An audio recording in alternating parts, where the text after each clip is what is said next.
Welcome to Crossroads Circle Broadcasting. I'm your host, 39.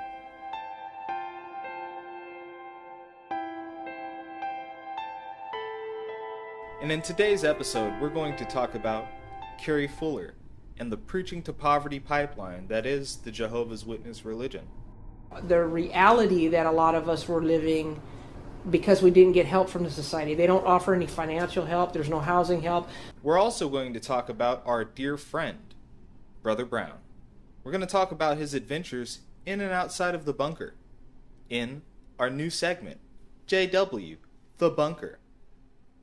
This video is intended for mature audiences only. Viewer discretion is advised. Also, under fair use, I'm allowed to use segments of their copyrighted material so long as I am critiquing them. And that's what I'm doing. I'd like to remind all of you lovely apostates and you lovely abolitionists that you are beautiful. Wear your beard with pride. Wear your dreads with pride. Dye your hair whichever color you like. You can be straight, bi, pansexual, whatever. There are people in this universe who will love you. Now, let's get along with our segment.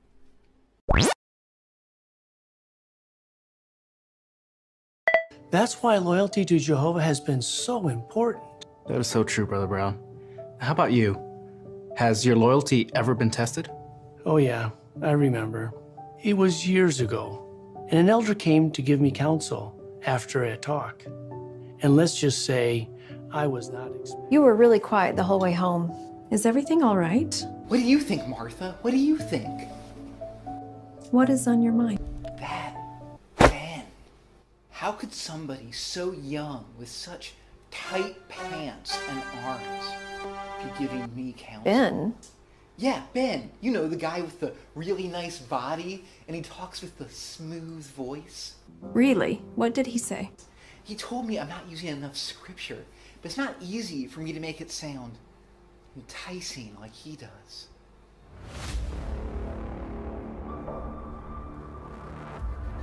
How could I listen to that?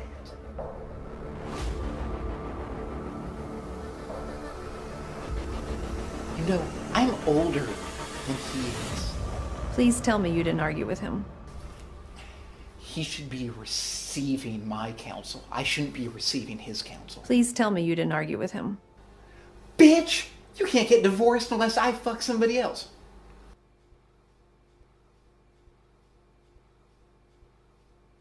I should be giving it to him all night after the meeting.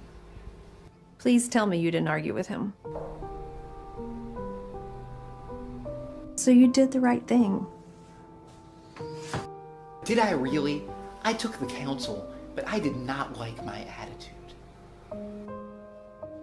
I let pride get in the way of letting an elder give me counsel just because I had been an elder longer. So what are you going to do about it? I thanked him and said something like, you're a beautiful thought. I mean, I'll take careful thought. I had a dream about Ben last night, and I am not okay with it. Wow, Brother Brown. I can't picture you reacting that way to counsel, let alone getting counsel.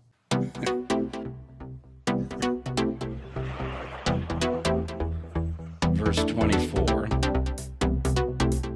And they will go out and look on the carcasses of the men who rebelled against me, for the worms on them will not die, and their fire will not be extinguished, and they will become something repulsive to all people.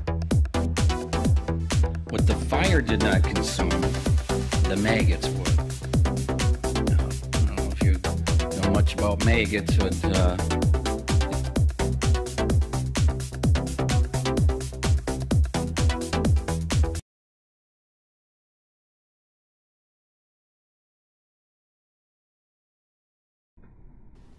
Wasn't that amazing?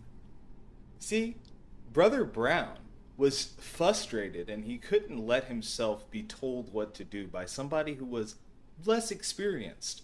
Brother Brown might have some strange withheld feelings and maybe holding some resentment towards Ben. Regardless, Brother Brown needed to humble himself so that the organization could get as deeply within him as possible. Because they'll make other illogical choices, like, for instance, selling off his kingdom hall, the place where his kids grew up, worshiping their god, Jehovah, selling it to somebody who might open something like a pagan temple. This is a former kingdom hall that was bought and paid for by Jehovah's Witnesses. Yeah, so I turn on all four. And as soon as I come in, I just turn on this. Yeah. Brother Brown, we'll see where his adventure goes. In our next segment, we're going to talk to Carrie Fuller, who was negatively affected by the teachings of the Watchtower Bible and Tract Society due to their constraint against, or their almost prohibition against, higher education. Also, there's some other factors involved in how the Jehovah's Witnesses helped push her from preaching to poverty. One good example is that the organization has lots of resources. Lots of resources meaning lots of money and property. But it seems that they do not want to put money back into their community, i.e., they don't want to provide any kind of housing programs, any kind of food programs, or any kind of medical programs for their followers. An aging population that has no security. It's expected to give their money and sell their houses to make donations to the organization, with no help back. We're going to watch what happened with her life as she hit her 20s and she started to face poverty. How her brothers, elders, reacted to her strife.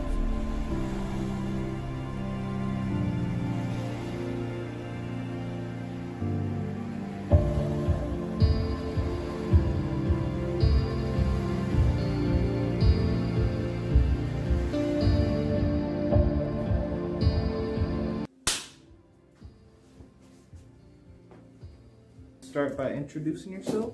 My name's Carrie Fuller, and I'm originally born and raised in Seattle. Tell us how you got involved with the Jehovah's Witnesses. It started with my mother. When we used to live in the original Holly Park, there were witnesses who would go door to door there, and I remember that was my first memory of them, and my mother used to pack us up in her old yellow and white 57 Chevy and take us down to the local Kingdom Hall. And, you know, when you're about 5, 6, you're not really paying attention. We just kind of tagged along with her. My mother had a habit of never getting baptized, but always, like, she'd go to the meetings and stuff, and sisters would come over. And I think it was more of a social thing for her because she really didn't get what that organization is really about. How long were you involved with Jehovah's Witnesses? We kind of, in the beginning, up until I was about 9 or 10 years old, we were just kind of around it, but not in it. But then when we moved to Burien White Center area, it started becoming a little more serious. We had a sister that would come over all the time and do Bible studies with me and my younger sister. And then I started kind of taking an interest in it and started going every day. What was interesting about that was that it was almost like this lady was assigned to us. She was a good friend, but the interesting thing was their friendships are purely based on what the organization wants and what their agenda is. Outside of that, there wasn't much socializing or anything. It was always around the Jehovah's Witnesses belief system and their organizational goals. It was almost like they would go after you if they thought there's a possibility of you ending up getting baptized and being part of the organization. But the funny thing was all that attention and stuff kind of dies off after that, and so it's not surprising when people drop off. So, explain to us how the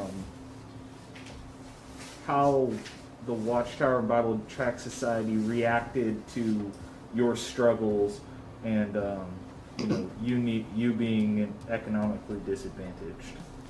That started when I was in my early 20s, long before I had kids. I was struggling. I used to be a full-time pioneer, and I was, you know, really busy in the organization's activities. But I started to notice a lot of hypocrisy and kind of double standards on how people got treated. I think when I was working 2 jobs and not getting a sleep, and, you know, the friends, as they call them, started noticing that I wasn't around, but they never took notice of the fact that the reason I wasn't around is because I didn't have any financial help or support.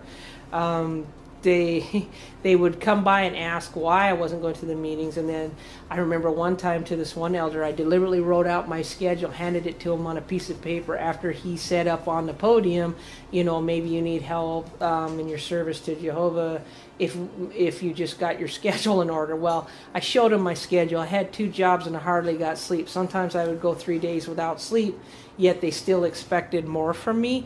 And I remember the look on the elder's face when he saw what I wrote on that piece of paper, and he was stumped because, you know, it never occurred to them that even though they were trying to encourage me spiritually according to their translation of the Bible, they never took into consideration the reality that a lot of us were living because we didn't get help from the society. They don't offer any financial help. There's no housing help.